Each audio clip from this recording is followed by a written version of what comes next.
Okay, RK GPS tracker mga idol. So nagkabit tayo ng GPS dito sa sasakyan nila sir na taga Toyota mismo. So nandito po tayo sa mismong Toyota. Ayan mga idol. So nagkabit tayo sa 4 na unit nila. So ayan yung 3, and then ito na isa.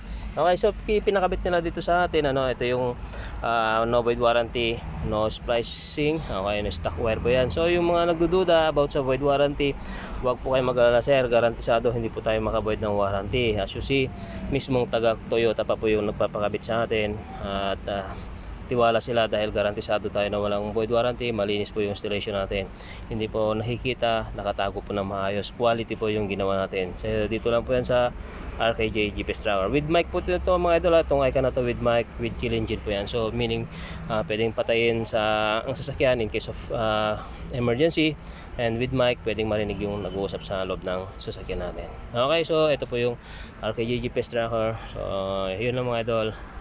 Like and follow and share lang po natin ang ating page. Salamat po.